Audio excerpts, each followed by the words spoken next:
that Ashish has assigned to me as Global Director of Public Affairs is we have rebranded a bit, and especially the mission that Ashish is giving to this organization now is to interact more with museums, and that's why I'm very happy to be part of this conference and this talk, and to interact more globally with museums internationally and academies in the world.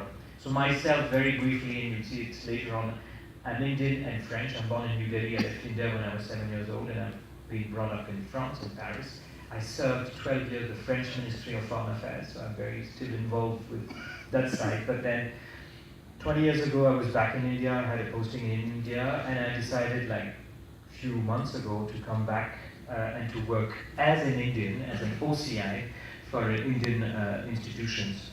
So I just want to share, before I go into more structured thing, a few images of, because I tried to work on the definition of philanthropy, which Vikas had asked me to work on. Philanthropy is first the desire to promote the welfare of others. So I think, Mr. Chief Secretary, that you are a philanthropist yourself. The welfare of others, it's something very important. It's basically, as Alka was saying, you're giving your time.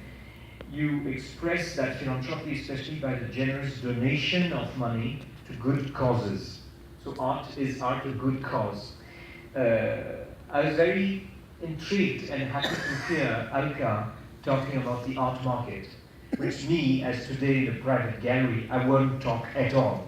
I prefer talking about what is at core, not on art and artists, but what is at core in your own, Mr. Chief Secretary, gesture of creating such a space. And I know the architects, Maki, who are the best in the world.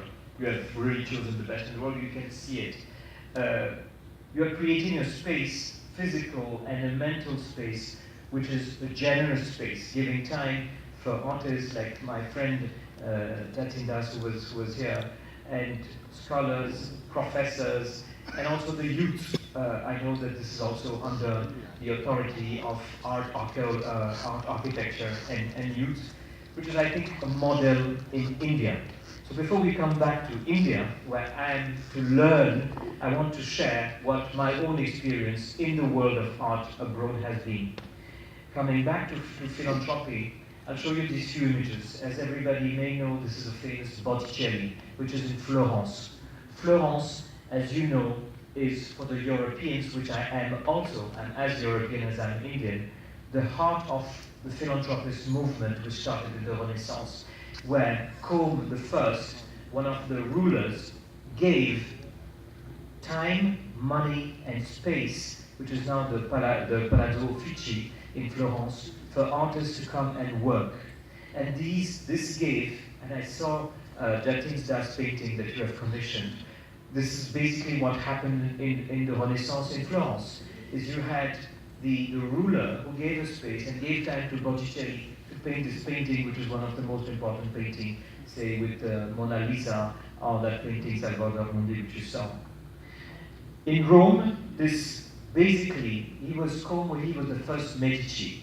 In Rome, you have this Villa Medici, which is the French Academy, which today hosts, and this has been like for 300 years, artist residencies from the world who come and work in Rome in this Villa Medici, from the name of the first philanthropist ruler, Combe I, who worked in this splendid place next to the Vatican, which is there, just to create, and this has been ongoing for 300 years.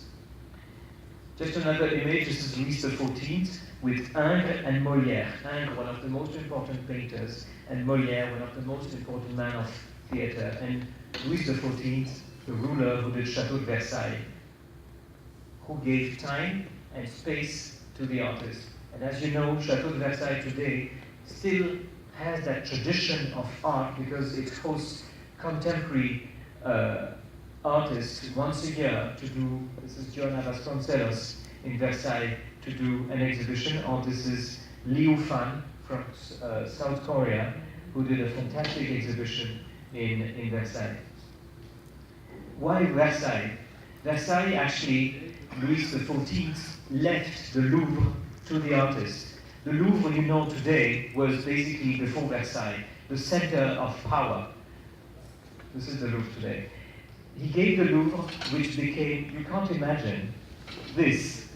It was a palace, it was called Palais des Arts, Palace of Arts, where again you had the ruler, Louis XIV, who decided to create his castle in Versailles, who had this huge building in the center of Paris, who dedicated to the artist, and the artist transformed it to be one of the most important museums today in the world, with, I don't remember exactly the figure, but I think it's 10 million, is it 10? Yes, it's 10 million visitors a year.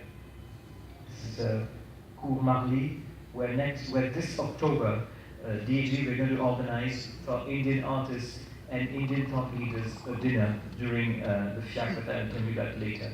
This is the Louvre, as you know, with the Pyramide du Louvre, which still today also organizes contemporary artists' works inside the, say, the Middle Age or the Renaissance period, because they still want to interact and to study into the past with these contemporary artists. You even have this was a kind of event. This is an artist called JR, who's French but is based in New York, who pasted a photograph. This is live, this is a real thing. Who pasted a photograph on the pyramid of the Louvre to make it disappear. So basically, this is a real photography of pasted wallpaper on the Louvre, which is basically by anamorphose what is behind.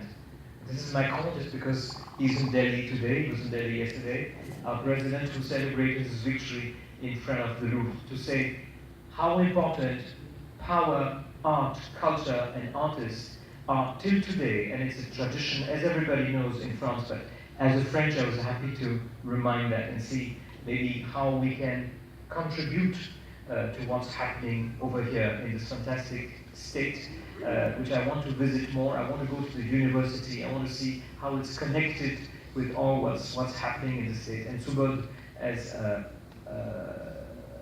Alka said, is a close friend I know since 2006. This is the Louvre Abu Dhabi. I don't know if you have been. Has anybody been yet to the Louvre Abu Dhabi? Not yet.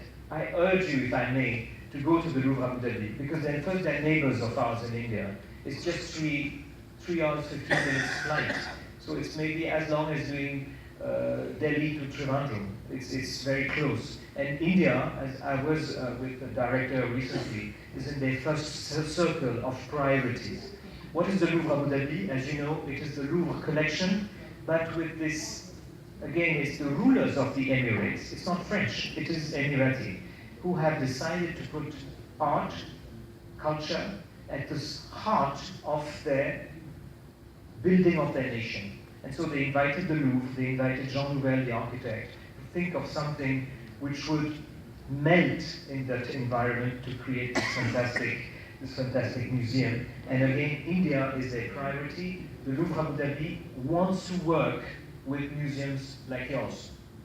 You can imagine a Louvre Abu Dhabi exhibition here because they want to do it. And we can contribute to that, we can work on it, because we believe, and I believe specifically with my experiences, that through building bridges, as Alka said, you can address globally and also locally. Today's world, you have to be local and global at the same time. One does not go without the other. Just doing a very brief survey of civilizations which flourished, like the Ming dynasty in China, when they interacted globally, including, of course, Ashoka, and that period for art. I'm not going to teach you anything you have to teach me, but in that period, and my name is Ashok, so I'm very proud to say this, in that period it flourished when they passed from wood to stone, and when artists were at the heart of the movement of the society. Same thing, of course, for the Mughal period and Akbar period, and you had also Jesuits and Europeans in the court, and who created by symbiosis a culture which flourished, nourished, and permitted the expansion of India as a as a whole culture. This is Subodh Gupta, as everybody knows. This artwork was produced in 2006 in Paris, exhibited there. François Pinault, who was my boss for 3 years. I lived here, behind here, for 3 years. My daughter Anjali is born in Venice. I was the director of development of this museum. We brought this work and put it at the front of the museum during the Venice Biennale, and it gave such an exposure to Subodh as an international Indian artist. François Pinault, because we have to speak about philanthropists, is a philanthropic.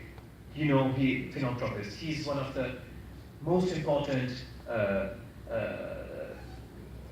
industry head in France, in luxury industry, but he's also one of the most important collection of art from the world over. And he has these museums, because he had 2 museums in Venice, and now he's opening a museum in Paris, non-for-profit museum. This is one of the shows he did recently with Damien Hirst. Everybody knows Damien Hirst from UK. This is another total invasion by an artist called Rudolf Stingel. I don't know if you know that, Mr. Das, you know him. And this is another artist and another museum I want to tell you about. This is in China. This is called the Youth Museum in China, Shanghai, West Bund, where the owner, Bunitek, who was my boss also, I was the director of this museum and this foundation, decided to create first a collection of Chinese artists, and then opened to his collection to the world, and then finally, that's when I was recruited, did a programming of exhibitions, half from Chinese artists and half from Western artists, to bound the East with the West, and to create historical links, not artificial, just communication links, but real links between artists from the West and the East. And Giacometti, and it's pity, I wanted to show you a film, 2 films here, but it's not working, but maybe next time. Giacometti is one of those artists of artists who inspired a generation of Chinese artists. And in the film which I would have shown you, you would have seen that all the most important Chinese artists of today refer to Giacometti for the drawings, for the sculptures and whatever. And that created a dialogue between artists of the present and the past, and created this very spectacular, fantastic, modern artist exhibition in a very contemporary art space. And this also is a Japanese architect, because it's Sujimoto, who's very close to Maki, who did this space. So I can't show you these films. This is a room that takes copies from us, because it's a room only of heads, all the heads of Giacometti from 1917 to 1966 that we put together in one room. Now we go to a more